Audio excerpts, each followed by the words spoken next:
So a really horrifying statistic is that 90% of agents fail within the first few years of starting real estate. And people in real estate fail for the same reason that most businesses fail. They're undercapitalized or they have a bad plan. So here are the top 3 reasons that I think most agents fail in this business. Number 1, they have unreal expectations.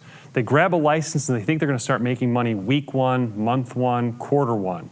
You might be in your second, third, fourth quarter before you cash your first check. There's a long sales cycle. This is not like buying a car where you can pop onto a lot and get a loan same day.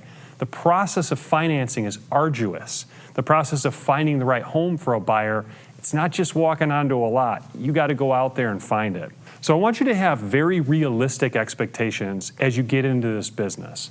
First of all, just know that there's a huge failure rate in business in general. And then even within our business, it's even worse. There are higher failure rates. So be realistic. If you're going to do real estate on the side, that's great. At Trend, we love having part-time agents. That's no problem at all. But if you're going to be full-time, you have to have realistic expectations. We know internet leads convert very low, 0 to 3-4% conversion rate, so you can't just depend on that.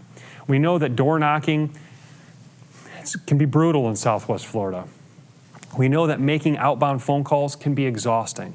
So you need to do things that work for you, that are in your flow zone, and where you stay very realistic. Don't have unrealistic expectations of making $1 million your first year. You can do really, really well financially in real estate, but it takes time. It's a system, and you got to fall in love with the process. The second thing I see agents do all the time is they just waltz into the business with no plan. We need to have a consistent plan that leads to activities that you do every single day. Now, if those activities are things you hate doing, we all know you're not going to do them. But if we can get activities that you like doing and they're in a formulated plan, you will make money. So let's not have no plan, let's have a plan. The third thing I see in business all the time is a bad plan. People come to me with ideas all the time. I'm going to do this, I'm going to start that. And it's just a bad idea. Don't have a bad plan. Don't think you're going to list $1 million homes when you've never sold a house before. Don't think you're going to be a listing agent if you've never sold a house.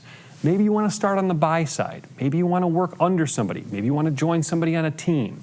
I want you to have a great plan. I want you to have a plan. And I want you to have realistic expectations.